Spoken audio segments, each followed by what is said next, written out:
В эфире новости, в студии Петр Васильев. Здравствуйте. Коротко о самых заметных событиях к этому часу.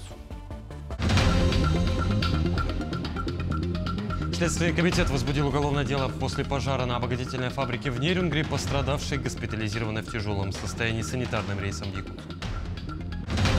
Ледоход на участке Покровск-Якутск ожидается 13-15 мая. Озвучим актуальную паводковую обстановку. Патриотический проект, носящий название «Их позвала война», реализует в Центре творческого развития школьников Алекминска. Расскажем подробности. После пожара на обогатительной фабрике в якутском городе Нерюнгри заведено уголовное дело о нарушении требований промышленной безопасности. Отмечается, что пострадавшие в результате ЧП 4 работников госпитализированы санитарным рейсом в Якутск. Они получили термические ожоги головы, грудной клетки, конечностей и дыхательных путей. В Главном управлении МЧС России по Якутии сообщили, что для ликвидации пожара задействовали 58 специалистов и 15 единиц техники. Следственными органами Следственного комитета России по Республике Саха-Якутия возбуждено уголовное дело о нарушении требований промышленной безопасности опасных производственных объектов, повлекшим по неосторожности причинение тяжкого вреда здоровью людей.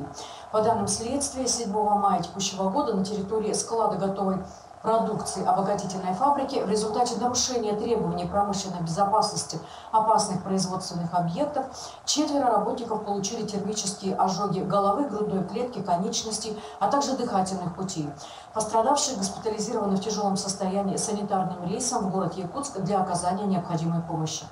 По уголовному делу изучается техническая и иная документация, назначены необходимые экспертные исследования, проводится комплекс следственных действий, направленных на установление обстоятельств произошедшего. В Якутии продолжаются активные действия по борьбе с лесными пожарами. За минувшие сутки потушено 9 лесных и 28 ландшафтных. Однако обнаружено 24 новых очага.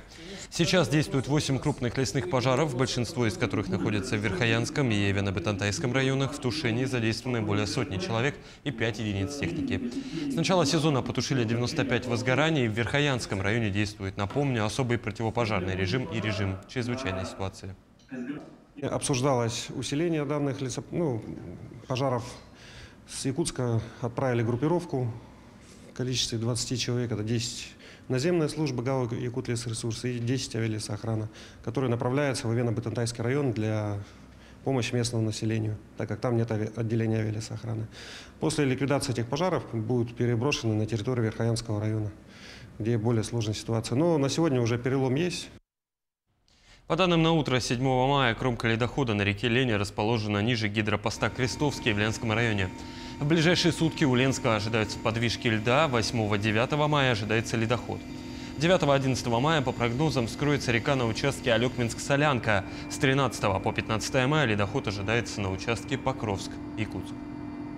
На реке Алдан в верхнем течении в основном разводе, в среднем течении подвижки, а на участке Петропавловск-Охотский перевоз идет ледоход различной интенсивности. На реке Амга нижняя кромка ледохода расположена в пределах Чурапчинского района. 9-11 числа ожидается выход волны вскрытия с реки Амга на Алдан. Вообще все весенние процессы идут на 3-4 суток раньше средних многолетних значений. В Намском районе насчитывается 18 населенных пунктов, подверженных риску затопления. Сегодня глава района Юрий Слепцов, прокурор района Андрей Яковлев совместно с Роспотребнадзором провели проверку пунктов временного размещения, организованных в рамках подготовки к весеннему половодью. В районе создано 22 подобных пункта. В ходе проверки внимательно изучили документы и провели осмотр столовых и многих других помещений. Особое внимание уделили соответствию условий проживания и питания установленным требованиям. В преддверии паводкоопасного периода 2025 года прокуратурой Намского района совместно с территориальным отделом Роспотребнадзора администрации района проведена выездная проверка пунктов временного размещения граждан в случае возникновения чрезвычайной ситуации. Проверкой охвачено 10 ПВР населенных пунктов, наиболее подверженных наводнению. По результатам проверки будет дана оценка полноты и оснащенности объектов необходимыми запасами медикаментов, продовольствия и иных материальных ресурсов, а также готовности полномоченных органов к предупреждению ЧС и к проведению эвакуационных мероприятий. Быть финансистом – судьба моя. В своей книге автор Владимир Птицын рассказывает не только о своей работе, но он также охватил трудовую деятельность своих коллег. Он 25 лет работал в финансовой системе. В 90-е годы был министром финансов, заместителем председателя правительства, аудитором счетной палаты. Также он, как президент спортивной федерации по шашкам, провел много работ, организовал большие турниры по интеллектуальной игре. Также, будучи главой Мегино-Каргаласского района, плодотворно работал для развития местного самоуправления и сельского хозяйства. В 90-е годы, благодаря ему, благодаря его работе с коллективом Министерства финансов, а вот эти сложные годы в 90-е, когда все помнят, когда была задержка по заработной плате, когда социальные выплаты не осуществлялись, не было напряженности и так далее, это действительно трудно сейчас оценить. Простой пример, когда шла отгрузка алмазов в Москву, все это прекратилось, и алмазы хранились в здании Министерства финансов тогда. Владимир Ильич этим занимался, а затем это все становилось на рельсы благодаря их работе, и они осуществляли ту работу, которую вот плоды мы сейчас видим. В Центре духовности имени Семена и Сафрона Даниловых театральный класс «Дебют» Мытахской средней школы, работающей при Бердигистяхской детской школе искусств, впервые в районе поставил документальную драму «Не забывайте нас», посвященную бойцам специальной военной операции. Проект по воспитанию преданности Родине поставила руководитель театрального класса «Дебют» Джекимдинской средней школы Изабелла Максимова. Драма основана на воспоминаниях близких наших земляков, которые участвуют в специальной военной операции. Готовились мы долго, около 3 месяцев. Вот. Впервые в таком мероприятии, в таком спектакле участвую. Мне очень нравится.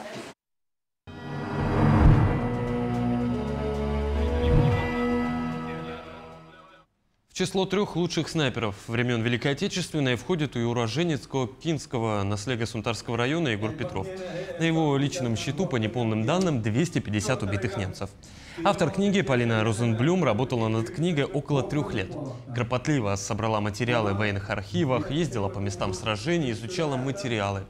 Легендарный снайпер Егор Петров, даже потеряв обе ноги, предпочел служить Родине, нежели чем вернуться домой к родным. Мы изучили боевой путь в хронологическом порядке. Выявлено, что он сам участвовал во всех самых ожесточенных сражениях, почти во всех, Ржевском, Смоленском направлении сперва, потом Ржевской мясорубке участвовал, и прорыве блокады Ленинграда. Целью, значит, написания этой книги было сказать свое слово о патриотическом воспитании молодежи. Патриотический проект, носящий название «Их позвала война», реализуют в Центре творческого развития школьников в Алекминске. Он заключается в том, что данные бойцов, занесенные в книгу памяти, озвучены. Аудиофайлы будут составлены в аудиокнигу. Все подробности знает Елена Фаст. Журавлев Георгий Дмитриевич родился в 1912 году в селе Дельгей, призван в 1941 году, погиб 16 декабря 1943 года под Смоленском. Место захоронения... Одна за другой звучат фамилии бойцов, которые навсегда остались молодыми. Все они занесены в книгу «Память». Из этой книги мы взяли вначале фамилии воинов, их отсканировали, распечатали и адаптировали для детей. То есть мы все сокращения прописали, чтобы удобно было зачитывать. Также мы пригласили школы для озвучивания фамилий воинов алекминчан. Нам хотелось, чтобы фамилии звучали из детских уст, чтобы они как-то это прочувствовали, что столько много людей погибло ради того, чтобы они жили сейчас. Центр творческого развития и гуманитарного образования школьников разработали проект, который озвучивает книгу устами потомков. Журавлев Георгий Дмитриевич родился в 1913 году в деревне Жидай, призван 17 июля 1941 году, погиб 6 марта 1943 года, захоронен в Новгородской области. Основная задача – сохранение исторической памяти о тех, кто ушел и не вернулся, о тех, кто вернулся и создавал нашу с вами страну, поднимал ее из разрухи после войны. Да? А тех, кто в последующем воевал на разных фронтах и защищал границы нашего Отечества, сохранял преемственность того, чтобы мы, как единая страна, единое государство, оставались. Экземпляров этих книг совсем немного, тем важнее сохранить память. Еще важнее то, что к проекту привлечены школьники. Инициативу центра поддержали администрация города и Центр культуры «Гармония». В предпраздничные дни на улице будут звучать фамилии ликвинчан, отдавшим жизнь за сегодняшних нас, с правом на будущее. Елена Фаст, Максим Копылов, Алекминск.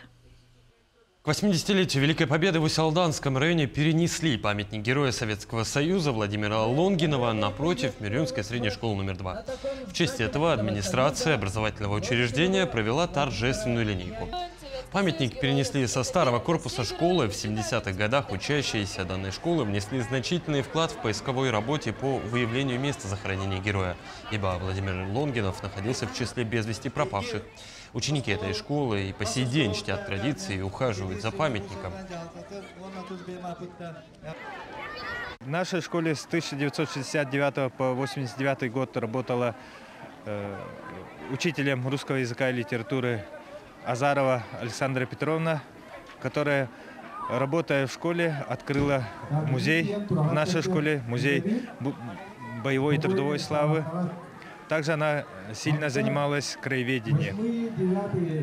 Благодаря ей в 70-х годах было установлено место захоронения Героя Советского Союза Владимира Денисовича Лонгинова. Коллектив Верхневилюйской центральной модельной библиотеки к 80-летию Великой Победы подготовил тифлоспектакль для слабовидящих пользователей. Использовали произведение народного писателя Дмитрия Наумова «Судьба солдата», которое посвящено памяти участника Великой Отечественной войны, уроженца села Харбалах Николая Натосова. Длительность тифлоспектакля составила 1,5 часа. Артисты невидимого фронта производили эффекты ветра и дождя, запахи дыма, табака, свечи, даже оладий. Произведение основано на реальных событиях, о первой любви, о тяжелом ранении героя, как он вынес из окружения знамя полка, о послевоенной жизни Николая Натосова. Сидя в непроницаемых масках, зрители совсем по-другому воспринимают эмоции героев.